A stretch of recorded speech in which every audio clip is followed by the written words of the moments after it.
What's going on there, YouTube, and welcome back to another comic book video. Okay, so we are actually going to continue our coverage over Spawn for Spawn Sundays, and we actually pick up with Spawn number 9. Now, Spawn number 9 is going to give us a lot of information, but on top of that, it is the first appearance of a particular character. Now, with that being said, diving into today's storyline, we actually pick up in the past. Now, at first, we're not told how far in the past we're in, but we can tell right off the bat that we're probably about 800 years in the past. But on top of that, you're going to see a Spawn in this story in the very beginning in the past, but just remember, it's not Al Simmons because we are 800 years in the past. Either way, we actually pick up with a young lady right now calling out for help. Now, while she's calling out for help, that is the moment where you have the book give us an idea about Spawn. And what I mean by that is, apparently Spawn is technically known as Hellspawn, but on top of that, they're part of something called the Hunt. And apparently there are other people out there that hunt down spawns across the world. Now, there are rules to the hunt. You cannot hunt down spawns in beyond worlds or beyond realms, meaning like you cannot go to hell to hunt down spawns there, because if you do, you are technically breaking the rules. But the spawns that are in the world of the living, like Al Simmons is in the present day, they can be hunted down, because usually those spawns are technically being trained in a way to become higher officers in the army of Malbolgia. Now remember, Malbolgia is one of the devils in hell, and right now building an army of hell spawns. And when it comes to spawns that go into the world of the living, technically they are being trained to become higher rank officers in the army. And so those spawns right there, you can hunt down. But other spawns in the beyond realms, like hell, you are not allowed to go down there.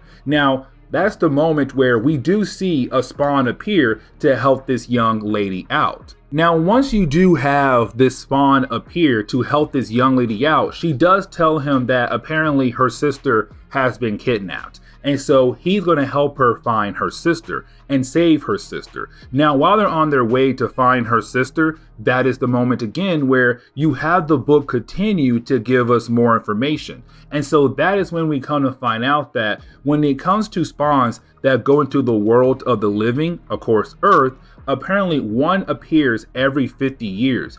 But right before they're able to appear on Earth, they're usually kept in stasis for 5 to 10 years. And so that explains with Al Simmons, because remember, Al Simmons died, and then when he came back as Spawn, it has been 5 years later. And the reason why, because he's being held in stasis. Now, the spawns in the world of the living, they have no idea what they are, but also they have no idea that with their powers, there comes a limit. And usually when they reach that limit, they go back to hell. And so right now, a young spawn at first will use their energy up just like that. But over time, when they get older, they begin to realize that they have a limit to their power, and they're very careful on using their powers before running out of time. Now, with that being said, though, you do have this young spawn and this lady right now continuing to try to find her sister. Now, when it comes to the hunt, apparently it is advised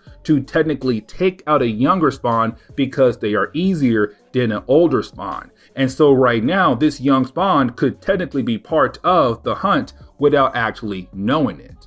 Now, that is the moment we kind of find out that technically it was Angela the entire time. Now, when it comes to Angela, we have to remember that originally she appeared in Spawn comics. Later on, because of a lawsuit problem, she was technically taken over to Marvel, and now she is the lost sister to Thor, if I remember correctly. But in this comic right here, Angela is technically a hunter who hunts after spawns. Now, with that being said right now, she actually has captured a spawn right now, or she trapped one, and so is unable to actually escape. Now remember, when it comes to younger spawns, they have no idea what in the world they are or what in the world is going on. And so when it comes to Angela, this right here is the perfect time to actually kill off a Spawn, which she does. But after fighting for a few pages, we kind of find out that after you kill off a Spawn, you have the ability to take a trophy, apparently their Spawn badge or their emblem. Either way, she had just killed off a Spawn 800 years ago. But it seems like this Spawn right here was not her first kill actually, or her first Spawn kill. But then we jump into the present day.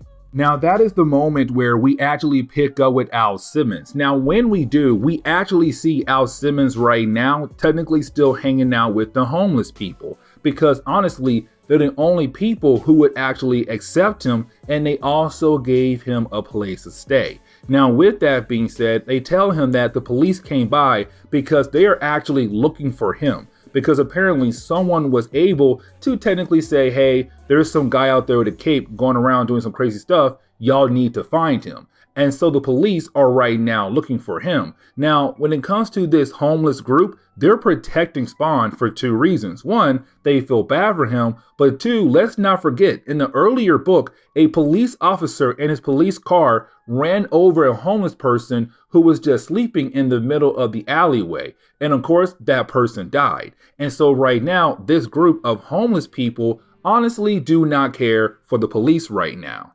Now that is the moment where you do have this random old man appear. Now at first, he may seem random, but he does tell Spawn his actual name. And his name is Count Nicholas Cagliostro. And I really hope I pronounced that last name correctly, but we're going to call him Count. Now when it comes to Count, he knows a lot about Spawn, and he gives us more information about Spawn. And what he says right now that when it comes to Spawn's powers, his powers technically comes from his costume. His costume is technically a parasite that was attached to his soul. And so right now you have Count saying, hey man, listen, I know a lot about your costume. It's a parasite. It also has powers. Matter of fact, try to use some of that powers right now to give us some wine right here and now. And of course, you have Spawn actually do it. He's able to tap into his powers of the costume that he's wearing to go ahead and bring him some wine for the homeless group. But then you have the old man actually surprise Al Simmons even more by saying, oh, by the way, I know who you are. You are Al Simmons. Now, when it comes to Spawn, he never told this old man his real name yet. Matter of fact, he hasn't told anybody in this group his name. But of course, this guy right here knows his name and apparently knows a lot about Spawn and his powers. Now, before we are actually able to learn more about this old man, we actually do jump back over to Angela. Now, when we do, we see Angela right now meeting up with another young lady known as Gabrielle. Now, when it comes to Gabrielle, apparently she's telling Angela that she's now in charge of the world. Now, we have no idea what that means yet in this book, but apparently you do have Gabrielle tell Angela, listen, I know that technically you are a freelancer, and you have Angela tell Gabrielle, actually, I have my hunting permit, and the reason why I'm here right now is to hunt down the new Spawn in the world. Now, for Gabrielle, even though she does not like Angela, she's okay with Angela hunting down a Spawn, because again, they are demonic creatures. And so she says, listen, I know I can't stop you from killing off this Spawn. And matter of fact, I want you to do it, but I have a rule for you. Make it quick and clean. Because right now in this new world, you technically can't just stick around and watch the Spawn for days on days.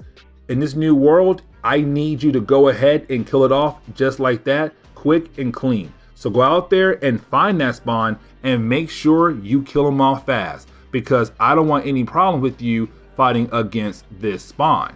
Now that is the moment where we actually jump back over to Spawn and Count. Now this is Spawn trying to figure out how in the world does Count know so much about him? How in the world does he know so much about the costume? Now that is the moment where you actually have Count tell Spawn, oh man, listen, I know a lot of things about you, and matter of fact, I know about the deal you made with one of the devils, Malbolgia. Now, when he says one of the devils, that is when you have Al Simmons realize that there's more than one devil, and apparently he only met one devil, Malbolgia, and he knows about the deal that Spawn had made with Malbolgia. Now, before Count is actually able to give Spawn more information about how he knows so much about Spawn, well, that is the moment you have Angela appear, because remember, she's here to hunt down Spawn. And so that leads into a battle between Spawn and Angela. Now, when it comes to their battle, honestly, Angela should win this battle very easily. And the reason why, because technically Spawn is still new. He's still learning how to use his powers. He's still learning how his powers actually even work and how they can protect him in a battle like this right here. And so technically, he's easy picking. But unfortunately for Angela, Spawn is the main character, so he has main character plot armor. Either way though, you do have Angela being able to actually hurt Spawn to the point where it does seem like she is about to kill off Spawn, except that is the moment he's able to tap into a new power of his. Now, we're not told what this power is yet, but honestly, it was able to send Angela running. Now, at first, we have no idea where she ran back to, but of course, you have Count tell us that Spawn was able to actually defeat an angel, which means that she went back to heaven. Now, with her going back to heaven, of course, that means that everything should be good now. Now, Count and Spawn both realize that she left behind her lance. Now, with her lance being left behind, of course, you have Count tell Spawn, hey man, listen, do not touch that lance. Leave it alone. But unfortunately, when it comes to Spawn, the lance seems to be calling him. And of course, you have Spawn get closer and closer and closer to the lance, where of course he actually touches it. And when he does touch the lance, well, that is the moment a huge white light happens. And when that white light happens, Spawn has disappeared. And we have no idea what happened to Spawn. We just know that he is no longer around. And with him no longer being around, that means that technically he could be dead or he could be alive. We have no idea. Either way, you have Count tell us in a way that it seems that Spawn is actually gone. When it comes to his clock, it also seems that his clock has also been resetted, or technically he is dead. We have no idea. But this is where the book actually ends. So with that being said, guys, please leave me a like down below and subscribe. But I'll see you in the next video for Spawn Sundays. Later.